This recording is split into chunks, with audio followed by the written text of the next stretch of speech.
ਸਿੱਖਿਆ ਵਿਭਾਗ ਨੇ ਪੰਜਾਬ ਦੇ ਸਕੂਲਾਂ ਦੇ ਵਿੱਚ ਵਧਾਈਆਂ ਛੁੱਟੀਆਂ। 7ਵੀਂ ਕਲਾਸ ਤੱਕ 14 ਜਨਵਰੀ ਨੂੰ ਲੱਗਣਗੇ ਸਕੂਲ। 8ਵੀਂ ਤੋਂ 12ਵੀਂ ਤੱਕ ਸੋਮਵਾਰ ਤੋਂ ਹੀ ਲੱਗਣਗੀਆਂ ਕਲਾਸਾਂ। ਪੰਜਾਬ ਕੈਬਨਿਟ ਦੇ ਵੱਲੋਂ ਸਕੂਲਾਂ ਦੇ ਵਿੱਚ ਸਫਾਈ ਤੇ ਸੁਰੱਖਿਆ ਦੇ ਲਈ 33 ਕਰੋੜ ਰੁਪਏ ਮਨਜ਼ੂਰ। ਮਿਲਕਫੈਡ ਦੇ ਵਿੱਚ 500 ਅਸਾਮੀਆਂ ਭਰਨ ਨੂੰ ਵੀ ਕੈਬਨਿਟ ਦੀ ਪ੍ਰਵਾਨਗੀ। ਪੰਜਾਬ ਕੈਬਨਿਟ ਨੇ ਨਵੀਂ ਸਕ੍ਰੈਪ ਪਾਲਿਸੀ ਨੂੰ ਦਿੱਤੀ ਮਨਜ਼ੂਰੀ। 15 ਸਾਲ ਪੁਰਾਣੇ ਵਾਹਨ ਸਕ੍ਰੈਪ ਕਰਵਾਉਣ ਦੇ ਉੱਤੇ ਨਵੀਂ ਗੱਡੀ ਦੀ ਰਜਿਸਟ੍ਰੇਸ਼ਨ ਤੇ ਮਿਲੇਗਾ ਫਾਇਦਾ। ਐਮਸੀਡੀ ਦੇ ਮੇਅਰ ਦੀ ਚੋਣ ਦੇ ਉੱਤੇ ਫਸਿਆ ਪੇਚ। ਨਗਰ ਨਿਗਮ ਦੀ ਕਾਰਵਾਈ ਦੌਰਾਨ ਹੋਇਆ ਭਾਰੀ ਹੰਗਾਮਾ। ਆਮ ਆਦਮੀ ਪਾਰਟੀ ਅਤੇ ਬੀਜੇਪੀ ਕਾਉਂਸਲਰਸ ਦੇ ਵਿਚਾਲੇ ਹੋਈ ਜ਼ਬਰਦਸਤ ਧੱਕਾ ਮੁੱਕੀ। ਨਹੀਂ ਹੋ ਸਕੀ ਦਿੱਲੀ ਦੇ ਵਿੱਚ ਮੇਅਰ ਦੀ ਚੋਣ। ਡੀਆਈਜੀਐਮਸੀ ਨੇ ਸਰਨਾ ਭਰਾਵਾਂ ਦੇ ਖਿਲਾਫ ਅਕਾਲ ਤਖਤ ਸਾਹਿਬ ਦੇ ਜਥੇਦਾਰ ਨੂੰ ਦਿੱਤੀ ਸ਼ਿਕਾਇਤ। ਸਿੱਖ ਕੌਮ ਵਿਰੋਧੀ ਕੰਮਾਂ ਦਾ ਲਗਾਇਆ ਇਲਜ਼ਾਮ। ਪੰਥ ਦੇ ਵਿੱਚੋਂ ਛੇਕਣ ਦੀ ਮੰਗ ਤਾਂ ਸਰਨਾ ਬੋਲੇ ਮੇਰੇ ਤੇ ਲਗਾਏ ਜਾ ਰਹੇ ਨੇ ਝੂਠੇ ਇਲਜ਼ਾਮ। ਪੰਜਾਬ ਦੇ ਵਿੱਚ ਰਾਹੁਲ ਗਾਂਧੀ ਦੇ ਰੂਟ ਨੂੰ ਲੈ ਕੇ ਮੰਥਨ। ਚੰਡੀਗੜ੍ਹ ਦੇ ਵਿੱਚ ਰਾਜਾ ਵੜਿੰਗ ਦੀ ਸੀਨੀਅਰ ਕਾਂਗਰਸੀ ਆਗੂਆਂ ਦੇ ਨਾਲ ਹੋਈ ਮੀਟਿੰਗ। ਵੜਿੰਗ ਬੋਲੇ ਸਿਆਸਤ ਨਹੀਂ ਲੋਕਾਂ ਨੂੰ ਇਕਜੁੱਟ ਕਰਨਾ ਹੈ ਯਾਤਰਾ ਦਾ ਮਕਸਦ। ਵਿਧਾਇਕ ਰਮਨ ਅਰੋੜਾ ਦੇ ਨਾਮ ਦੇ ਉੱਤੇ ਠੱਗੀ ਮਾਰਨ ਵਾਲਾ ਮੁਲਜ਼ਮ ਕਾਬੂ। ਮੋਹਾਲੀ ਦਾ ਰਹਿਣ ਵਾਲਾ ਮੁਲਜ਼ਮ ਭੁਲਿੰਦਰ ਸਿੰਘ ਫੋਨ ਤੇ ਵਿਧਾਇਕ ਬਣ ਕੇ ਮੰਗਦਾ ਸੀ ਪੈਸੇ।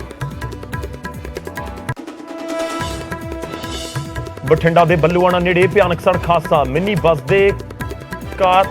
ਬੱਸ ਅਤੇ ਕਾਰ ਦੀ ਟੱਕਰ। 2 ਕਾਰ ਸਵਾਰਾਂ ਦੀ ਮੌਤ, 3 ਜ਼ਖਮੀ।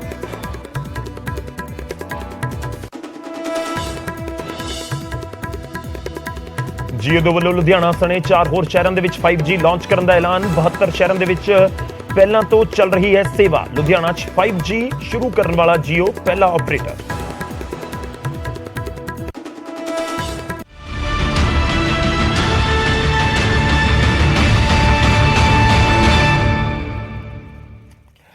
ਸਤਿ ਸ੍ਰੀ ਅਕਾਲ, ਸਵਾਗਤ ਹੈ। ਗੌਰਵ ਸ਼ੁਕਲਾ ਮੈਂ ਹਾਂ ਤੁਹਾਡੇ ਨਾਲ ਹਾਜ਼ਰ ਹਾਂ ਖਬਰਾਂ ਦਾ ਪ੍ਰਾਈਮ ਟਾਈਮ ਲੈ ਕੇ। ਤੇ ਪ੍ਰਾਈਮ ਟਾਈਮ ਦੇ ਵਿੱਚ ਅੱਜ ਸਭ ਤੋਂ ਪਹਿਲਾਂ ਗੱਲ ਸਕੂਲਾਂ ਦੀ, ਸਰਦੀ ਦੀ, ਜ਼ਬਰਦਸਤ ਪੈ ਰਹੀ ਠੰਡ ਦੀ। ਜੀ ਹਾਂ, ਪੰਜਾਬ ਦੇ ਸਕੂਲਾਂ ਦੇ ਵਿੱਚ ਛੁੱਟੀਆਂ ਵਧਾ ਦਿੱਤੀਆਂ ਗਈਆਂ ਨੇ, ਪਰ ਇਹ ਛੁੱਟੀਆਂ ਵਧਾਈਆਂ ਗਈਆਂ ਨੇ ਸਿਰਫ 7ਵੀਂ ਜਮਾਤ ਤੱਕ ਦੇ ਬੱਚਿਆਂ ਦੇ ਲਈ। ਟੀਚਰਾਂ ਨੂੰ ਸੋਮਵਾਰ ਤੋਂ ਸਕੂਲ ਜਾਣਾ ਹੋਵੇਗਾ। 8ਵੀਂ ਤੋਂ ਲੈ ਕੇ 12ਵੀਂ ਤੱਕ ਦੇ ਬੱਚਿਆਂ ਨੂੰ ਵੀ ਸੋਮਵਾਰ ਤੋਂ ਸਕੂਲ ਜਾਣਾ ਹੋਵੇਗਾ। ਤਾਂ ਵੱਡੀ ਖਬਰ ਅਸੀਂ ਤੁਹਾਨੂੰ ਦੱਸ ਰਹੇ ਹਾਂ, ਜੇਕਰ ਤੁਹਾਡਾ ਬੱਚਾ 7ਵੀਂ ਕਲਾਸ ਜਾਂ ਉਸ ਤੋਂ ਹੇਠਾਂ ਕਿਸੇ ਕਲਾਸ ਦੇ ਵਿੱਚ ਪੜ੍ਹਦਾ ਹੈ, ਕਿਸੇ ਪ੍ਰਾਇਮਰੀ ਕਲਾਸ ਦੇ ਵਿੱਚ ਪੜ੍ਹਦਾ ਹੈ, ਤਾਂ ਉਸ ਨੂੰ ਹੁਣ ਛੁੱਟੀਆਂ ਵਧਾ ਦਿੱਤੀਆਂ ਗਈਆਂ ਨੇ। 14 ਜਨਵਰੀ ਤੱਕ ਛੁੱਟੀਆਂ ਵਧਾਈਆਂ ਗਈਆਂ ਨੇ। ਸੋਮਵਾਰ ਤੋਂ 8ਵੀਂ ਤੋਂ ਲੈ ਕੇ 12ਵੀਂ ਤੱਕ ਦੀਆਂ ਕਲਾਸਾਂ ਲੱਗਣਗੀਆਂ। ਸਵੇਰੇ 10 ਵਜੇ ਤੋਂ ਲੈ ਕੇ ਦੁਪਹਿਰ 3 ਵਜੇ ਤੱਕ ਸਕੂਲ ਲੱਗਣਗੇ। ਸਿੱਖਿਆ ਮੰਤਰੀ ਨੇ ਟਵੀਟ ਕਰਕੇ, ਹਰਜੋਤ ਬੈਂਸ ਹੋਰਾਂ ਦੇ ਵੱਲੋਂ ਟਵੀਟ ਕਰਕੇ ਇਸ ਦੀ ਜਾਣਕਾਰੀ ਦਿੱਤੀ ਗਈ ਹੈ। ਕਾਬਿਲੇ ਗੌਰ ਹੈ ਕਿ ਪਹਿਲਾਂ 2 ਤਰੀਕ ਤੋਂ ਕਲਾਸਾਂ ਲੱਗਣੀਆਂ ਸੀ, ਯਾਨੀ ਕਿ ਸਕੂਲ ਖੁੱਲਣ ਦਾ ਜਿਹੜਾ ਦਸੰਬਰ ਦੀਆਂ ਛੁੱਟੀਆਂ ਤੋਂ ਬਾਅਦ ਸਮਾਂ ਸੀ ਉਹ ਸੀ 2 ਜਨਵਰੀ। ਪਰ ਇਸ ਵਿਚਾਲੇ ਕਿਉਂਕਿ ਜ਼ਬਰਦਸਤ ਠੰਡ ਪੈ ਰਹੀ ਸੀ ਤਾਂ ਬਿਲਕੁਲ ਐਨ ਮੌਕੇ ਦੇ ਉੱਤੇ 1 ਤਰੀਕ ਨੂੰ ਛੁੱਟੀਆਂ 'ਚ ਇਜ਼ਾਫਾ ਕਰ ਦਿੱਤਾ ਗਿਆ। ਹੁਣ ਐਤਵਾਰ ਤੱਕ ਛੁੱਟੀਆਂ ਨੇ ਸਾਰੇ ਸਕੂਲਾਂ ਦੇ ਵਿੱਚ। ਤੇ ਹੁਣ ਸੋਮਵਾਰ ਤੋਂ ਛੁੱਟੀਆਂ 7ਵੀਂ ਤੱਕ ਦੇ ਬੱਚਿਆਂ ਨੂੰ ਹੋਣਗੀਆਂ, ਪਰ ਜਿਹੜੇ ਟੀਚਰ ਨੇ ਉਹਨਾਂ ਨੂੰ ਸਕੂਲ ਜਾਣਾ ਹੋਵੇਗਾ। ਦੂਜਾ ਪੁਆਇੰਟ ਕਿ 8ਵੀਂ ਤੋਂ ਲੈ ਕੇ 12ਵੀਂ ਤੱਕ ਦੇ ਜਿਹੜੇ ਬੱਚੇ ਨੇ ਉਹਨਾਂ ਨੂੰ ਸਕੂਲ ਜਾਣਾ ਹੋਏਗਾ, ਉਹਨਾਂ ਦੀਆਂ ਕਲਾਸਾਂ ਲੱਗਣਗੀਆਂ। ਟੀਚਰ ਸਾਰਿਆਂ ਨੂੰ ਸਕੂਲ ਜਾਣਾ ਹੋਏਗਾ। ਅਗਲਾ ਪੁਆਇੰਟ ਇਹ ਵੀ ਹੈ ਕਿ ਸਕੂਲ ਸਵੇਰੇ 10 ਵਜੇ ਖੁੱਲਣਗੇ ਤਾਂ ਦੁਪਹਿਰ 3 ਵਜੇ ਤੱਕ ਸਕੂਲ ਖੁੱਲੇ ਰਹਿਣਗੇ। ਹਰਜੋਤ ਬੈਂਸ ਸੂਬੇ ਦੇ ਸਿੱਖਿਆ ਮੰਤਰੀ ਕੀ ਕੁਝ ਟਵੀਟ ਕਰਦੇ ਨੇ ਉਹ ਵੀ ਤੁਹਾਨੂੰ ਦਿਖਾ ਰਿਹਾ। ਉਹਨਾਂ ਨੇ ਟਵੀਟ ਕੀਤਾ ਅਤੇ ਲਿਖਿਆ ਕਿ ਪੰਜਾਬ ਦੇ ਸਰਕਾਰੀ, ਏਡਡ, ਮਾਨਤਾ ਪ੍ਰਾਪਤ ਅਤੇ ਪ੍ਰਾਈਵੇਟ ਸਕੂਲਾਂ ਦੇ 1 ਤੋਂ 7ਵੀਂ ਜਮਾਤ ਦੇ ਵਿਦਿਆਰਥੀਆਂ ਨੂੰ 14 ਜਨਵਰੀ ਤੱਕ ਛੁੱਟੀਆਂ ਕੀਤੀਆਂ ਜਾਂਦੀਆਂ ਹਨ। 8ਵੀਂ ਤੋਂ ਲੈ ਕੇ 12ਵੀਂ ਤੱਕ ਦੇ ਵਿਦਿਆਰਥੀ ਅਤੇ ਪ੍ਰਾਇਮਰੀ ਸੈਕੰਡਰੀ ਵਿਭਾਗਾਂ ਦੇ ਅਧਿਆਪਕ ਸਕੂਲਾਂ ਦੇ ਵਿੱਚ ਹਾਜ਼ਰ ਰਹਿਣਗੇ। ਸਕੂਲਾਂ ਦੇ ਵਿੱਚ ਸਮਾਂ 10 ਵਜੇ ਤੋਂ ਲੈ ਕੇ ਦੁਪਹਿਰ 3 ਵਜੇ ਤੱਕ ਹੋਵੇਗਾ। ਬਹੁਤ ਕਲੀਅਰ ਇੱਕ ਤਰੀਕੇ ਨਾਲ ਜਿਹੜੇ ਆਦੇਸ਼ ਆਏ ਨੇ ਕਿ ਜੇਕਰ ਤੁਸੀਂ ਪ੍ਰਾਇਮਰੀ ਸਕੂਲ ਦੇ ਵਿੱਚ ਪੜ੍ਹਾ ਰਹੇ ਹੋ, ਅਧਿਆਪਕ ਹੋ, ਤਾਂ ਤੁਹਾਨੂੰ ਜਾਣਾ ਹੋਵੇਗਾ। ਬੇਸ਼ੱਕ ਸਕੂਲ 5ਵੀਂ ਤੱਕ ਹੋਵੇ, ਟੀਚਰ ਉੱਥੇ ਜਾਣਗੇ, ਬੱਚੇ ਨਹੀਂ ਆਉਣਗੇ ਕਿਉਂਕਿ 7ਵੀਂ ਤੱਕ ਦੇ ਬੱਚਿਆਂ ਨੂੰ ਛੁੱਟੀਆਂ ਨੇ।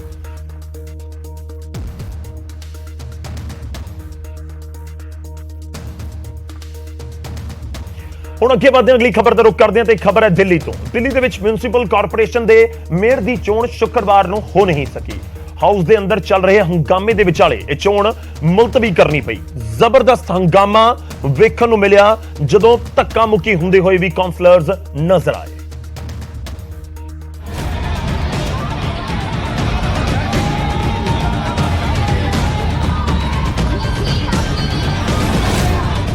ਹੰਗਾਮੇ ਦੀਆਂ ਇਹ ਤਸਵੀਰਾਂ ਦਿੱਲੀ ਮਿਊਨਿਸਪਲ ਕਾਰਪੋਰੇਸ਼ਨ ਦੀਆਂ ਨੇ, ਜਿੱਥੇ ਮੇਅਰ ਦੀ ਚੋਣ ਦੇ ਲਈ ਸਾਰੇ ਕਾਉਂਸਲਰ ਇਕੱਠੇ ਹੋਏ ਸਨ। ਪਰ ਜਿਵੇਂ ਹੀ ਐਲਜੀ ਨੇ ਪ੍ਰੋਟੇਮ ਸਪੀਕਰ ਦੇ ਅਹੁਦੇ ਲਈ ਭਾਜਪਾ ਦੀ ਕਾਉਂਸਲਰ ਸੱਤਿਆ ਸ਼ਰਮਾ ਦੇ ਨਾਂ ਦਾ ਮਤਾ ਰੱਖਿਆ, ਵਿਵਾਦ ਸ਼ੁਰੂ ਹੋ ਗਿਆ। ਆਮ ਆਦਮੀ ਪਾਰਟੀ ਨੇ ਇਸ ਤੇ ਇਤਰਾਜ਼ ਜ਼ਾਹਿਰ ਕੀਤਾ। ਇਹ ਤਾਂ ਸਿਰਫ ਸ਼ੁਰੂਆਤ ਸੀ। ਪ੍ਰੋਟੇਮ ਸਪੀਕਰ ਨੇ ਜਿਵੇਂ ਹੀ ਨਾਮਜ਼ਦ ਕੀਤੇ ਗਏ ਬੀਜੇਪੀ ਦੇ 10 ਕਾਉਂਸਲਰਾਂ ਨੂੰ ਸ਼ੁਰੂ ਵਿੱਚ ਸਹੁੰ ਚੁਕਾਉਣੀ ਸ਼ੁਰੂ ਕੀਤੀ, ਵਿਵਾਦ ਹੰਗਾਮੇ ਵਿੱਚ ਤਬਦੀਲ ਹੋ ਗਿਆ। ਆਮ ਆਦਮੀ ਪਾਰਟੀ ਅਤੇ ਭਾਜਪਾ ਨੇ ਇਸ ਹਾਲਾਤ ਦੇ ਲਈ ਇੱਕ ਦੂਜੇ ਤੇ ਇਲਜ਼ਾਮ ਲਾਏ ਨੇ। ਦੋਵਾਂ ਧਿਰਾਂ ਨੇ ਇੱਕ ਦੂਜੇ ਖਿਲਾਫ ਨਾਅਰੇਬਾਜ਼ੀ ਤੱਕ ਕੀਤੀ ਹੀ ਧੱਕਾ ਮੁੱਕੀ ਦੀ ਨੌਬਤ ਵੀ ਇੱਥੇ ਆਈ।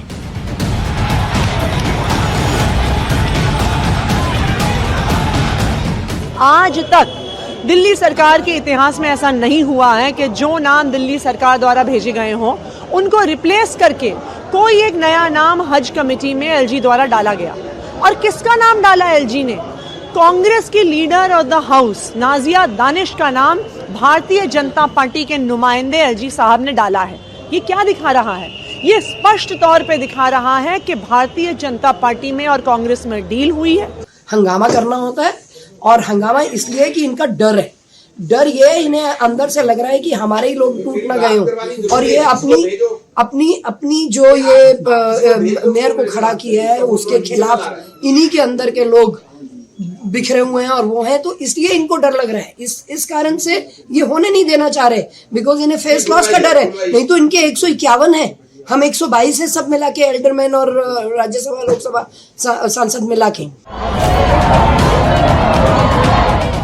उधर कांग्रेस ने मेयर चोणां ਵਿੱਚ ਸ਼ਾਮਿਲ ਨਾ ਹੋਣ ਦਾ ਫੈਸਲਾ ਕੀਤਾ। ਆਮ ਆਦਮੀ ਪਾਰਟੀ ਦੀ ਵਿਧਾਇਕ ਆਤਿਸ਼ੀ ਨੇ ਇਸ ਤੇ ਕਾਂਗਰਸ ਤੇ ਬੀਜੇਪੀ ਨੂੰ ਲਾਹਾ ਪਹੁੰਚਾਉਣ ਦਾ ਇਲਜ਼ਾਮ ਲਾਇਆ।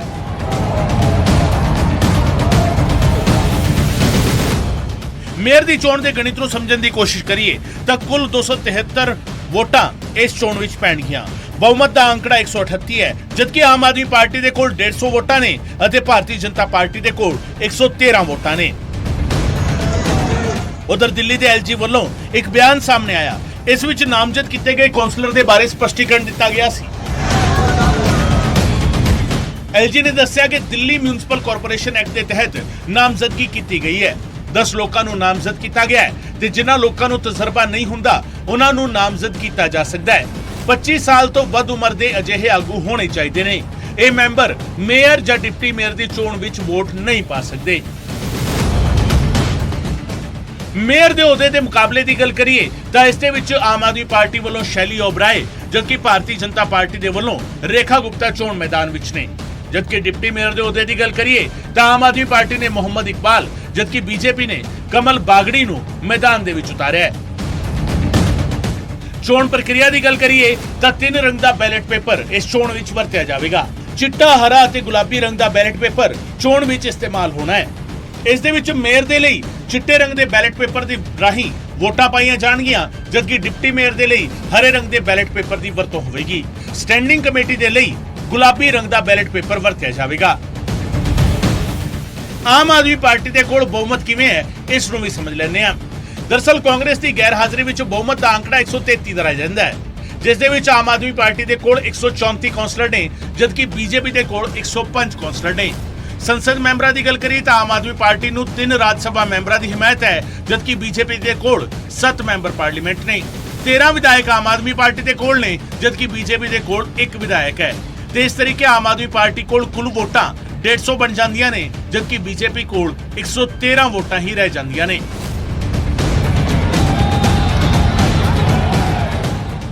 ਉਧਰ ਇਸ ਸਭ ਦੇ ਵਿਚਾਲੇ ਮੇਅਰ ਦੀ ਚੋਣ ਨਾ ਲੜਨ ਦੇ ਕਾਂਗਰਸ ਦੇ ਐਲਾਨ ਨੇ ਆਮ ਆਦਮੀ ਪਾਰਟੀ ਦੇ ਲਈ ਰਾਹ ਸੌਖਾ ਕੀਤਾ ਹੈ ਜਾਂ ਔਖਾ, ਇਹ ਵੇਖਣਾ ਹਜੇ ਬਾਕੀ ਹੈ। ਦਿੱਲੀ ਤੋਂ ਰਵੀ ਮਿਸ਼ਰਾ ਦੀ report, news 18 Punjab.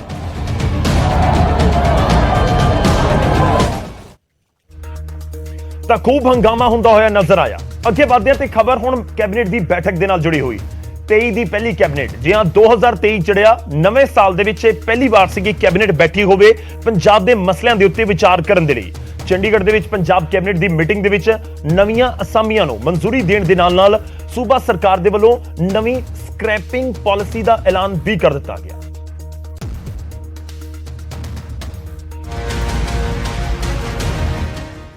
Punjab cabinet ਦੀ ਮੀਟਿੰਗ ਵਿੱਚ ਸਭ ਤੋਂ ਪਹਿਲਾਂ ਚਰਚਾ ਸਿੱਖਿਆ ਮਹਿਕਮੇ ਨੂੰ ਲੈ ਕੇ ਹੋਈ। ਸੂਬੇ ਦੇ ਖਜ਼ਾਨਾ ਮੰਤਰੀ ਚੀਮਾ ਨੇ ਦੱਸਿਆ ਕਿ ਪ੍ਰਦੇਸ਼ ਦੇ ਸਕੂਲਾਂ ਦੀ ਸਾਫ਼-ਸਫਾਈ, ਸੁਰੱਖਿਆ ਅਤੇ ਮੈਨੇਜਮੈਂਟ ਦੇ ਲਈ 3 ਕੈਟਾਗਰੀ ਵਿੱਚ ਫੈਸਲੇ ਲਏ ਗਏ ਨੇ। ਸਕੂਲਾਂ ਦੀ ਸਾਫ਼-ਸਫਾਈ ਅਤੇ ਸੁਰੱਖਿਆ ਦੇ ਲਈ ਮੁਲਾਜ਼ਮਾਂ ਦੀ ਭਰਤੀ ਕੀਤੀ ਜਾਵੇਗੀ। ਇਸ ਦੇ ਲਈ 33 ਕਰੋੜ ਰੁਪਏ ਦਾ ਫੰਡ ਜਾਰੀ ਕੀਤਾ ਗਿਆ ਹੈ ਅਤੇ ਇਸ ਦੇ ਨਾਲ ਪੰਜਾਬ ਦੇ ਤਕਰੀਬਨ 14,000 ਲੋਕਾਂ ਨੂੰ ਨੌਕਰੀ ਮਿਲ ਸਕੇਗੀ। ਸਕੂਲਾਂ ਵਿੱਚ ਪਹਿਲੀ ਵਾਰੀ ਸਫਾਈ ਸੇਵਕ ਅਤੇ ਚੌਕੀਦਾਰ ਤੈਨਾਤ ਕੀਤੇ ਜਾਣਗੇ। ਇਸ ਦੇ ਲਈ ਸਕੂਲ ਮੈਨੇਜਮੈਂਟ ਦੇ ਪੱਧਰ ਤੇ ਹੀ ਫੈਸਲੇ ਲਏ ਜਾਣਗੇ। ਅਧਿਆਪਕਾਂ ਤੋਂ ਸਿਰਫ ਟੀਚਿੰਗ ਦਾ ਕੰਮ ਲਿਆ ਜਾਵੇਗਾ। ਉਹਨਾਂ ਸਪਸ਼ਟ ਕੀਤਾ ਕਿ ਇਹ ਭਰਤੀ ਬੈਕਡੋਰ ਐਂਟਰੀ ਨਹੀਂ, ਸਗੋਂ ਟਰਾਂਸਪੇਰੈਂਸੀ ਦੇ ਨਾਲ ਕੀਤੀ ਜਾਵੇਗੀ।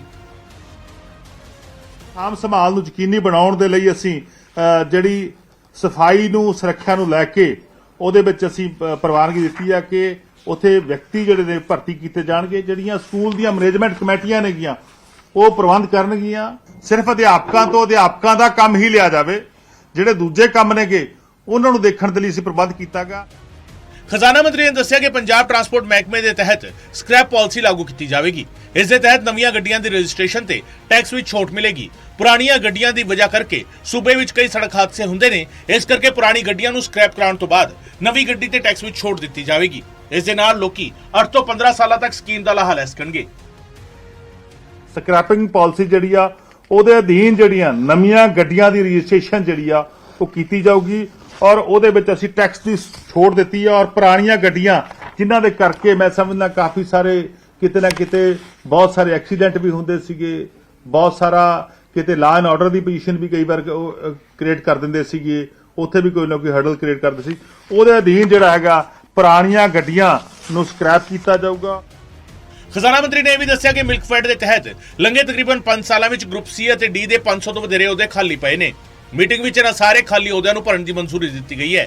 ਇਸ ਦੇ ਨਾਲ ਹੀ ਪੰਜਾਬ ਸਿਵਲ ਸਕੱਤਰੇਤ ਵਿੱਚ ਵੀ ਸੇਵਾਦਾਰ ਦੀਆਂ ਤਕਰੀਬਨ 150 ਖਾਲੀ ਪਈਆਂ ਅਸਾਮੀਆਂ ਨੂੰ ਭਰਨ ਦੀ ਮਨਜ਼ੂਰੀ ਵੀ ਮਿਲੀ ਹੈ। ਪਿਛਲੇ 5 ਸਾਲਾਂ ਦੌਰਾਨ 500 ਤੋਂ ਵੱਧ ਅਸਾਮੀਆਂ ਖਾਲੀ ਹੋਈਆਂ ਨੇਗੀਆਂ ਔਰ ਉਹ ਸਾਰੀਆਂ ਅਸਾਮੀਆਂ ਨੂੰ ਸਿੱਧੀ ਭਰਤੀ ਰਾਹੀਂ ਅਸੀਂ ਪ੍ਰਵਾਨਗੀ ਦਿੱਤੀ ਆ ਕਿ 500 ਅਸਾਮੀਆਂ ਗਰੁੱਪ ਸੀ ਅਤੇ ਡੀ ਦੀਆਂ ਮਿਲਕਫੈਡ ਡਿਪਾਰਟਮੈਂਟ ਜਿਹੜਾ ਹੈਗਾ ਉਹ ਭਰੂਗਾ। ਮੈਂ ਸਮਝਦਾ ਇਹਦੇ ਨਾਲ ਬੇਰਕਾ ਡਿਪਾਰਟਮੈਂਟ ਦੇ ਅੰਦਰ ਹੋਰ ਪਾਰਦਰਸ਼ਤਾ ਆਊਗੀ। ਪੰਜਾਬ ਸਿਵਲ ਸੈਕਟਰੀਏਟ ਜਿੱਥੇ ਆਪਾਂ ਬੈਠੇ ਆ ਸਾਰੇ, ਇਸ ਦੇ ਅਧੀਨ ਵੀ ਇੱਥੇ ਜਿਹੜੀਆਂ 150 ਦੇ ਕਰੀਬ ਸੇਵਾਦਾਰ ਦੀਆਂ ਅਸਾਮੀਆਂ ਜਿਹੜੀਆਂ ਪ੍ਰਵਾਨਗੀ ਦਿੱਤੀ ਗਈ ਹੈ। ਕੁੱਲ ਮਿਲਾ ਕੇ ਕੈਬਨਿਟ ਨੇ ਕਈ ਅਹਿਮ ਫੈਸਲਿਆਂ ਨੂੰ ਹਰੀ ਝੰਡੀ ਦਿੱਤੀ ਹੈ ਅਤੇ ਹੁਣ ਇੰਤਜ਼ਾਰ ਹੈ ਇਹਨਾਂ ਫੈਸਲਿਆਂ ਦੇ ਅਮਲੀ ਜਾਮਾ ਪਾਉਣ ਦਾ। ਚੰਡੀਗੜ੍ਹ ਤੋਂ ਪੰਕਜ ਕਬਾਹੀ ਦੀ ਰਿਪੋਰਟ, ਨਿਊਜ਼ 18 ਪੰਜਾਬ। ਤਾਂ ਨਵਾਂ ਸਾਲ ਤੇ ਨਵੇਂ ਸਾਲ ਦੀ ਸ਼ੁਰੂਆਤ ਹੋਈ ਹੈ। ਕੈਬਨਿਟ ਦੇ ਵੱਲੋਂ ਜੋ ਮਨਜ਼ੂਰੀ ਅਸਾਮੀਆਂ ਨੂੰ ਦਿੱਤੀ ਗਈ, ਯਾਨੀ ਕਿ ਨੌਜਵਾਨਾਂ ਨੂੰ ਰੋਜ਼ਗਾਰ ਮਿਲੇਗਾ ਔਰ ਉਮੀਦ ਕਰਦੇ ਹਾਂ ਕਿ ਇਹ ਸਿਲਸਿਲਾ ਪੂਰਾ ਸਾਲ ਇਸ ਤਰੀਕੇ ਨਾਲ ਹੀ ਚੱਲਦਾ ਰਹੇ ਔਰ ਨੌਜਵਾਨਾਂ ਤੱਕ, ਸੂਬੇ ਦੇ ਨੌਜਵਾਨਾਂ ਤੱਕ ਰੋਜ਼ਗਾਰ ਪਹੁੰਚੇ। ਇਸ ਸਭ ਦੇ ਵਿਚਾਲੇ ਹੁਣ ਗੱਲ ਕਰਾਂਗੇ ਸਰਨਾ ਭਰਾਵਾਂ ਦੀ। ਜੀ ਹਾਂ, ਡੀਐਸਜੀਐਮਸੀ ਮੈਂਬਰਾਂ ਨੇ ਜਥੇਦਾਰ ਸਾਹਿਬ ਦੇ ਕੋਲ ਸਰਨਾ ਭਰਾਵਾਂ ਦੀ ਸ਼ਿਕਾਇਤ ਕੀਤੀ ਹੈ ਅਤੇ ਪੰਥ ਵਿਰੋਧੀ ਕੰਮ ਕਰਨ ਦੇ ਇਲਜ਼ਾਮ ਲਗਾਏ ਗਏ ਨੇ। ਇੱਥੋਂ ਤੱਕ ਕਹਿ ਦਿੱਤਾ ਗਿਆ ਕਿ ਸਰਨਾ ਭਰਾਵਾਂ ਦੀਆਂ ਕੰਪਨੀਆਂ ਸ਼ਰਾਬ ਤਸਕਰੀ ਦੇ ਵਿੱਚ ਵੀ ਸ਼ਾਮਲ ਨੇ। ਸਰਨਾ ਭਰਾਵਾਂ ਨੂੰ ਪੰਥ ਦੇ ਵਿੱਚੋਂ ਛੇਕ ਦਿੱਤਾ ਜਾਵੇ। ਬਿਆਨ ਪਰਮਜੀਤ ਸਿੰਘ ਸਰਨਾ ਦਾ ਵੀ ਸਾਹਮਣੇ ਆਇਆ, ਇਲਜ਼ਾਮਾਂ ਨੂੰ ਨਕਾਰ ਰਹੇ।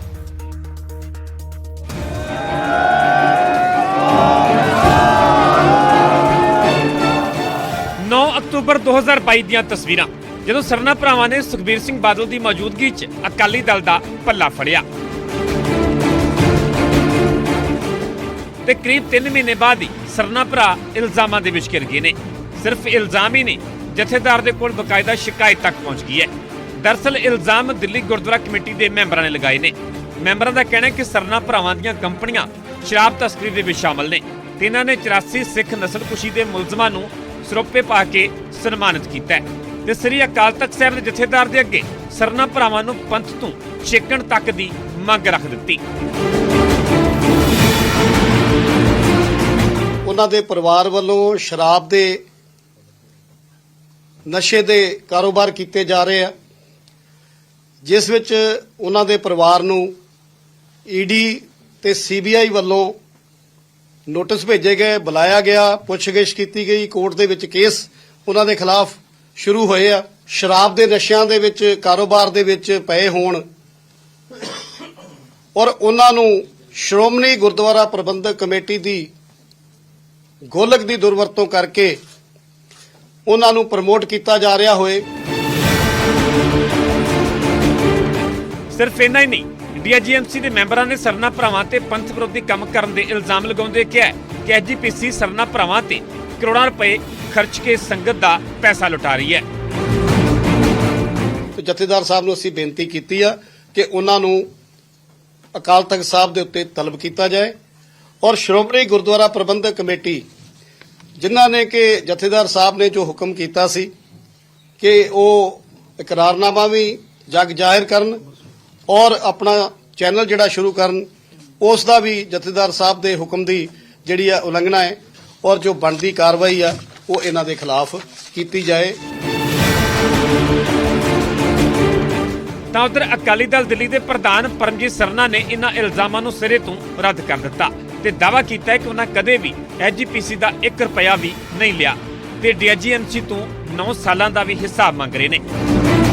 ਕਿ ਜਿਹੜੀ ਦਿੱਲੀ ਕਮੇਟੀ ਸਾਰਿਆਂ ਨਾਲ ਉਹਦਾ ਨਾਂ ਕੀ ਹੈ, ਬਾਕੀ ਦੇ ਮੈਂਬਰਾਂ ਨਾਲ ਉਸ ਨਾਲ ਧਰੋਕ ਕਮਾ ਰਹੀ ਹੈ, ਉਹਨਾਂ ਨਾਲ ਇੱਕ ਤਰਫਾ ਵਿਵਹਾਰ ਕਰ ਰਹੀ ਹੈ, ਉਹ ਸਾਰਾ ਕੇਸ ਜਥੇਦਾਰ ਕੋਲ ਜਾਏ।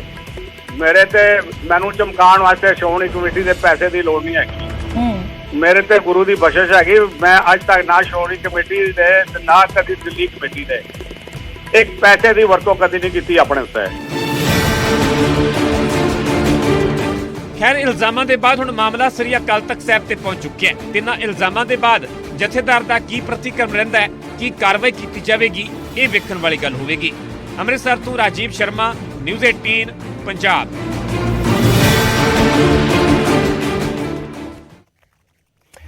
ਤੇ ਸਭ ਦੇ ਵਿਚਾਲੇ ਗੱਲ ਭਾਰਤ ਜੋੜੋ ਯਾਤਰਾ ਦੀ ਜੋ ਰਾਹੁਲ ਗਾਂਧੀ ਦੇ ਵੱਲੋਂ ਕੱਢੀ ਜਾ ਰਹੀ ਹੈ ਤੇ ਭਾਰਤ ਜੋੜੋ ਯਾਤਰਾ ਹਰਿਆਣਾ ਦੇ ਵਿੱਚ ਐਂਟਰ ਹੋ ਚੁੱਕੀ ਹੈ ਤੇ ਇਸ ਤੋਂ ਬਾਅਦ ਪੰਜਾਬ ਦੇ ਵਿੱਚ ਅਗਲੇ ਹਫ਼ਤੇ ਐਂਟਰ ਹੋਵੇਗੀ।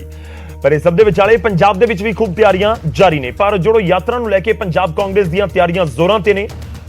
ਪੰਜਾਬ ਕਾਂਗਰਸ ਦੇ ਪ੍ਰਧਾਨ ਰਾਜਾ ਵੜਿੰਗ ਦੀ ਅਗਵਾਈ ਦੇ ਵਿੱਚ ਸੀਨੀਅਰ ਕਾਂਗਰਸੀ ਆਗੂਆਂ ਦੀ ਅਹਿਮ ਮੀਟਿੰਗ ਹੋਈ ਤੇ ਯਾਤਰਾ ਨੂੰ ਕਾਮਯਾਬ ਕਿਵੇਂ ਬਣਾਇਆ ਜਾਣਾ ਇਸ ਨੂੰ ਲੈ ਕੇ ਮੰਥਨ।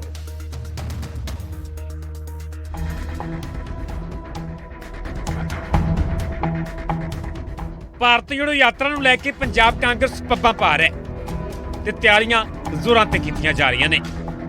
ਇਸੇ ਯਾਤਰਾ ਨੂੰ ਲੈ ਕੇ ਹੀ ਪੰਜਾਬ ਕਾਂਗਰਸ ਭਵਨ ਦੇ ਵਿੱਚ ਪ੍ਰਧਾਨ ਰਾਜਾ ਵੜਿੰਗ ਦੀ ਅਗਵਾਈ 'ਚ ਅਹਿਮ ਮੀਟਿੰਗ ਹੋਈ ਤੇ ਇਸ ਦੌਰਾਨ ਸੀਨੀਅਰ ਕਾਂਗਰਸੀ ਰਜਿੰਦਰ ਕੌਰ ਭੱਠਲ, ਸ਼ਮਸ਼ੇਰ ਸਿੰਘ ਦੁੱਲੋ ਸਣੇ ਲਾਲ ਸਿੰਘ ਵੀ ਸ਼ਾਮਲ ਹੋਏ ਤੇ ਸੀਨੀਅਰ ਕਾਂਗਰਸੀਆਂ ਦੇ ਨਾਲ ਯਾਤਰਾ ਸੰਬੰਧੀ ਸਲਾਹ ਮਸ਼ਵਰਾ ਕੀਤਾ ਗਿਆ। ਯਾਤਰਾ ਦੇ ਪੂਰੇ ਪ੍ਰੋਗਰਾਮ ਬਾਰੇ ਜਾਣਕਾਰੀ ਦਿੰਦਿਆਂ ਰਾਜਾ ਵੜਿੰਗ ਨੇ ਦੱਸਿਆ ਕਿ 10 ਜਨਵਰੀ ਨੂੰ ਭਾਰਤ ਜੋੜੋ ਯਾਤਰਾ ਪੰਜਾਬ ਦੇ ਵਿੱਚ ਦਾਖਲ ਹੋਵੇਗੀ ਜੋ ਕਰੀਬ 8 ਦਿਨ ਪੰਜਾਬ ਦੇ ਵਿੱਚ ਹੀ ਰਹੇਗੀ ਤੇ ਹਰ ਰੋਜ਼ ਸਵੇਰੇ 6 ਵਜੇ ਤੋਂ ਸ਼ਾਮ ਨੂੰ 6 ਵਜੇ ਤੱਕ ਕਰੀਬ 25 ਕਿਲੋਮੀਟਰ ਦਾ ਪੈਂਡਾ ਤੈਅ ਕਰੇਗੀ। ਰਾਜਾ ਵੜਿੰਗ ਨੇ ਕਿਹਾ ਕਿ ਯਾਤਰਾ ਸਾਰੇ ਧਰਮਾਂ ਦੇ ਲੋਕਾਂ ਨੂੰ ਇੱਕ ਕਰਨ ਦੇ ਲਈ ਹੈ। ਭਾਰਤ ਜੋੜੋ ਇਹ ਯਾਤਰਾ ਜਿਹੜੀ ਹੈ ਉਹ 8 ਦਿਨ ਦੇ ਕਰੀਬ ਪੰਜਾਬ ਦੇ ਵਿੱਚ ਰਹੇਗੀ। ਮਾਰਨਿੰਗ ਸਵੇਰ ਹੁਣ ਤੱਕ ਦਾ ਸ਼ਡਿਊਲ ਇਹੀ ਹੈ ਕਿ 6 ਵਜੇ ਤੋਂ ਸ਼ੁਰੂ ਹੋਇਆ ਕਰੇਗੀ ਤੇ ਸ਼ਾਮੀ 6 ਵਜੇ ਤੱਕ ਖਤਮ ਹੋਏਗੀ। ਇਹ ਪਹਿਲਾਂ 15 ਕਿਲੋਮੀਟਰ ਤੇ ਫਿਰ 12-13 ਕਿਲੋਮੀਟਰ ਜਾਂ 10 ਕਿਲੋਮੀਟਰ ਦਾ ਪੜਾਅ 25 kilometre is a maximum limit ਜਿਹੜੀ ਇਹ ਤੈਅ ਕਰਿਆ ਕਰੇਗੀ। ਸੋ ਪੂਰਨ ਉਮੀਦ ਹੈ ਕਿ 10 ਤਰੀਕ ਨੂੰ ਰਾਹੁਲ ਗਾਂਧੀ ਜੀ ਸਾਡੇ ਕੋਲੇ ਰਾਤ ਨੂੰ ਸ਼ਾਮ ਨੂੰ ਕਿਸੇ ਵੇਲੇ ਪੰਜਾਬ ਐਂਟਰ ਕਰਨਗੇ। ਆਖਿਰ ਭਾਰਤ ਜੋੜੋ ਯਾਤਰਾ ਦਾ ਮਕਸਦ ਕੀ ਹੈ, ਸੀਨੀਅਰ ਕਾਂਗਰਸੀ ਲੀਡਰ ਰਜਿੰਦਰ ਕੌਰ ਭੱਠਲ ਨੇ ਇਸ ਤੋਂ ਵੀ ਵਾਕਿਫ ਕਰਵਾਇਆ। ਦੇਸ਼ ਦੇ ਵਿੱਚੋਂ ਨਫ਼ਰਤ ਮਿਟਾਉਣ ਲਈ ਭਾਰਤ ਜੋੜੋ ਨਫ਼ਰਤ ਛੋੜੋ ਇਸ ਨਾਅਰੇ ਨੂੰ ਲੈ ਕੇ ਔਰ ਹੋਰ ਲੋਕ ਜਿਹੜੇ ਦਰਮਿਆਨੇ ਲੋਕ ਨੇ, ਸਾਡੇ ਵੱਡੇ ਲੋਕ ਨੇ, ਗਰੀਬ ਲੋਕ ਨੇ, ਹਰ ਵਰਗ ਦੇ ਲੋਕਾਂ ਦੀਆਂ ਦੁੱਖ ਤਕਲੀਫਾਂ ਨੂੰ ਲੈ ਕੇ ਅੱਜ ਹਿੰਦੁਸਤਾਨ ਕਿੱਧਰ ਨੂੰ ਜਾ ਰਿਹਾ ਹੈ ਤੇ ਇਸ ਹਿੰਦੁਸਤਾਨ ਨੂੰ ਅਸਲੀ ਉਹੀ ਪੁਰਾਣਾ ਹਿੰਦੁਸਤਾਨ ਬਣਾਉਣ ਲਈ ਰਾਹੁਲ ਜੀ ਜੋ ਸਾਡੇ ਲੈ ਕੇ ਯਾਤਰਾ ਨਿਕਲੇ ਹੈ, ਭਰਪੂਰ ਸ਼ਲਾਘਾ, ਭਰਪੂਰ ਸਮਰਥਨ ਮਿਲ ਰਿਹਾ ਉਹਨਾਂ ਨੂੰ। ਅੱਛੇ ਕਾਦਰੀ ਚੱਲੇ ਨੇ। ਜ਼ਿਕਰਯੋਗ ਹੈ ਕਿ ਰਾਹੁਲ ਗਾਂਧੀ ਦੀ ਅਗਵਾਈ 'ਚ ਇਹ ਯਾਤਰਾ ਵੱਖ-ਵੱਖ ਸੂਬਿਆਂ ਦਾ ਸਫ਼ਰ ਤੈਅ ਕਰ ਚੁੱਕੀ ਹੈ ਤੇ ਆਖਿਰ 10 ਜਨਵਰੀ ਨੂੰ ਪੰਜਾਬ ਦੇ ਵਿੱਚ ਦਾਖਲ ਹੋਣ ਜਾ ਰਹੀ ਹੈ, ਜਿਸ ਨੂੰ ਲੈ ਕੇ ਪੰਜਾਬ ਕਾਂਗਰਸ ਦੇ ਵੱਲੋਂ ਤਿਆਰੀਆਂ ਜ਼ੋਰਾਂ ਤੇ ਕੀਤੀਆਂ ਜਾ ਰਹੀਆਂ ਨੇ। ਚੰਡੀਗੜ੍ਹ ਤੋਂ ਨਪਿੰਦਰ ਬਰਾੜ, ਨਿਊਜ਼ 18 ਪੰਜਾਬ।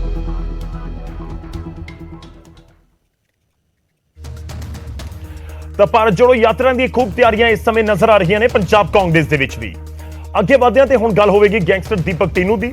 ਗੈਂਗਸਟਰ ਦੀਪਕ ਟੀਨੂ ਨੂੰ ਫਰਾਰ ਕਰਵਾਉਣ ਦੇ ਵਿੱਚ ਉਸ ਦੀ ਮਹਿਲਾ ਦੋਸਤ ਜਤਿੰਦਰ ਕੌਰ ਨੇ ਅਹਿਮ ਭੂਮਿਕਾ ਨਿਭਾਈ ਸੀ। ਜਾਂ ਇਹ ਕਹਿ ਲਓ ਕਿ ਪੂਰੀ ਪਲੈਨਿੰਗ ਉਸ ਦੇ ਵੱਲੋਂ ਕੀਤੀ ਗਈ ਸੀ। ਇਸ ਲਈ ਅਸੀਂ ਲਿਖ ਰਹੇ ਹਾਂ ਕਿ ਟੀਨੂ ਦੀ ਇਹ ਹਸੀਨ ਪਲਾਨਰ ਸੀ ਜਿਸ ਨੇ ਭੱਜਣ ਦੀ ਪੂਰੀ ਪਲੈਨਿੰਗ ਸਾਜ਼ਿਸ਼ ਘੜੀ। ਇਹ ਦਾਅਵਾ ਮਾਨਸਾ ਪੁਲਿਸ ਨੇ ਉਸ ਚਾਰਜਸ਼ੀਟ ਦੇ ਵਿੱਚ ਕੀਤਾ ਹੈ ਜੋ ਮਾਨਸਾ ਦੀ ਕੋਰਟ ਦੇ ਵਿੱਚ ਪੇਸ਼ ਕੀਤੀ ਗਈ।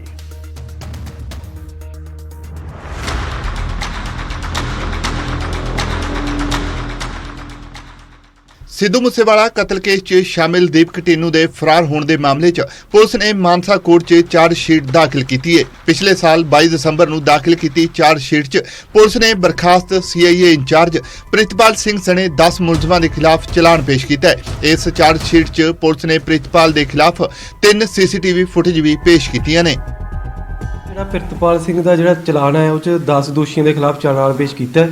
ਇਹ ਗਗਨਦੀਪ ਸਿੰਘ ਹੈਗਾ ਜਿਹੜਾ ਉਹਦੀ ਅਰੈਸਟ ਹਲੇ ਬਾਕੀ ਦਿਖਾਈ ਹੈ ਪੁਲਿਸ ਨੇ, ਤੇ ਟੋਟਲ ਇਹ 'ਚ 56 ਜਿਹੜੇ ਹੈਗੇ ਵਿਟਨੈਸ ਰੱਖੇ ਆ ਪ੍ਰੋਸੀਕਿਊਸ਼ਨ ਨੇ ਇਸ ਕੇਸ 'ਚ, ਤੇ 20 ਤਰੀਕ ਨੂੰ 20/12/2022 ਨੂੰ ਇਹ 'ਚ ਚਲਾਨ 2 ਕੋਟ ਹੋ ਚੁੱਕਿਆ ਹੈ।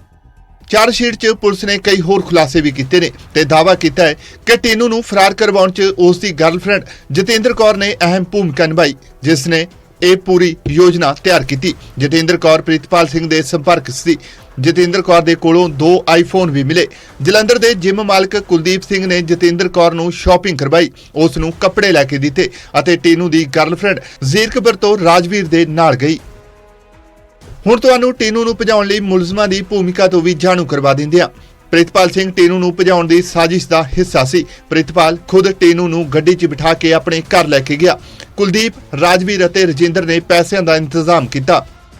ਚਾਰਜਸ਼ੀਟ 'ਚ ਕਈ ਚੀਜ਼ਾਂ ਦਾ ਜ਼ਿਕਰ ਹੋਇਆ ਜਿਹਦੇ ਵਿੱਚ 10 ਲੋਕਾਂ ਦੇ ਖਿਲਾਫ ਜਿਹੜਾ ਹੈ ਉਹ ਚਾਰਜਸ਼ੀਟ ਜਿਹੜੀ ਦਾਖਲ ਹੋਈ ਸੀ। ਹਾਲਾਂਕਿ ਤੁਹਾਨੂੰ ਦੱਸ ਦਈਏ ਕਿ CIA ਇੰਚਾਰਜ ਪ੍ਰਿਤਪਾਲ ਸਮੇਤ ਦੀਪਕ ਟੀਨੂ ਤੇ ਉਹਦੀ ਜਿਹੜੀ ਗਰਲਫ੍ਰੈਂਡ ਹੈ, ਉਸ ਤੋਂ ਇਲਾਵਾ ਜਿਹੜਾ ਕੁਲਦੀਪ ਕੋਹਲੀ ਹੈ, ਕਿਹੜੇ ਬੰਦੇ ਨੇ ਕਿਹੜੀ ਮਦਦ ਕੀਤੀ ਹੈ, ਕਿਸ ਤਰ੍ਹਾਂ ਲੌਜਿਸਟਿਕ ਚੀਜ਼ਾਂ ਮੁਹੱਈਆ ਕਰਾਈ ਹੈ, ਇਹ ਸਾਰਿਆਂ ਦਾ ਜਿਹੜਾ ਜ਼ਿਕਰ ਹੈ ਚਾਰਜਸ਼ੀਟ 'ਚ ਕੀਤਾ ਗਿਆ ਹੈ। ਦੀਪਕ ਟੀਨੂ ਸਿੱਧੂ ਮੂਸੇਵਾਲਾ ਮਰਡਰ ਮਾਮਲੇ 'ਚ ਵੀ ਉਹਦਾ ਚਾਰਜਸ਼ੀਟ 'ਚ ਨਾਂ ਹੈਗਾ, ਕਿਉਂਕਿ ਲਾਰੈਂਸ ਤੇ ਜੱਗੂ ਦਾ ਬਹੁਤ ਖਾਸ ਦੱਸਿਆ ਜਾਂਦਾ ਹੈ ਦੀਪਕ ਟੀਨੂ। ਤੇ ਲਗਾਤਾਰ ਹੁਣ ਚਾਰਜਸ਼ੀਟ 'ਚ ਹੋਰ ਵੀ ਕਈ ਵੱਡੇ ਖੁਲਾਸੇ ਹੋਏ ਜਿਹਨੂੰ ਲੈ ਕੇ ਲਗਾਤਾਰ ਪੁਲਿਸ ਜਿਹੜੀ ਹੈ ਉਹ ਇਨਵੈਸਟੀਗੇਸ਼ਨ ਕਰ ਰਹੀ ਹੈ।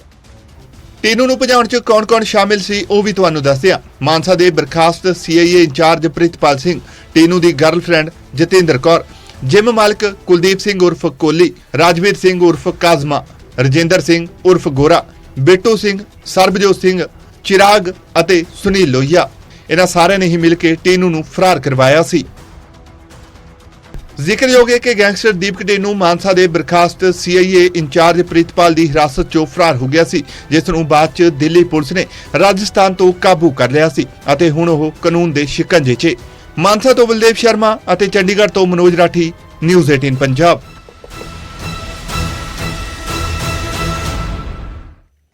ਤਾਂ ਚਾਰਜਸ਼ੀਟ ਦੇ ਵਿੱਚ ਪੁਲਿਸ ਦੇ ਵੱਲੋਂ ਇਹ ਖੁਲਾਸੇ ਕੀਤੇ ਗਏ ਨੇ। ਖੈਰ ਪੁਲਿਸ ਹੁਣ ਇਸ ਪੂਰੇ ਮਾਮਲੇ ਦੇ ਵਿੱਚ ਇਨਵੈਸਟੀਗੇਸ਼ਨ ਨੂੰ ਅੱਗੇ ਵੀ ਵਧਾ ਰਹੀ ਹੈ ਕਿਉਂਕਿ ਸਿੱਧੂ ਮੂਸੇਵਾਲਾ ਕਤਲकांड ਦੇ ਨਾਲ ਇਹ ਪੂਰੇ ਲਿੰਕ ਜੁੜੇ ਹੋਏ ਨੇ। ਅਗਲੀ ਖਬਰ ਕਪੂਰਥਲਾ ਤੋਂ ਹੈ ਜਿੱਥੇ ਦੇ ਕਸਬਾ ਨਡਾਲਾ ਦੀ ਦਿਲ ਕੁਮਾਰੀ ਨੇ ਆਸਟ੍ਰੇਲੀਆ ਪੁਲਿਸ ਦੇ ਵਿੱਚ ਭਰਤੀ ਹੋ ਕੇ ਪੂਰੇ ਇਲਾਕੇ ਦਾ ਨਾਮ ਰੌਸ਼ਨ ਕੀਤਾ ਹੈ। ਦਿਲ ਕੁਮਾਰੀ 12 ਸਾਲ ਪਹਿਲਾਂ ਪੜ੍ਹਾਈ ਪੂਰੀ ਕਰਕੇ ਵਿਆਹ ਕਰਵਾ ਕੇ ਆਸਟ੍ਰੇਲੀਆ ਚਲੇ ਗਏ ਸਨ, ਜਿੱਥੇ ਉਹਨਾਂ ਨੇ ਆਸਟ੍ਰੇਲੀਆ ਪੁਲਿਸ ਦੇ ਵਿੱਚ ਭਰਤੀ ਹੋਣ ਦੇ ਲਈ ਬੜੀ ਕਰੜੀ ਮਿਹਨਤ ਕੀਤੀ ਅਤੇ ਉਹਨਾਂ ਦੀ ਇਹ ਮਿਹਨਤ ਰੰਗ ਵੀ ਲੈ ਕੇ ਆਈ।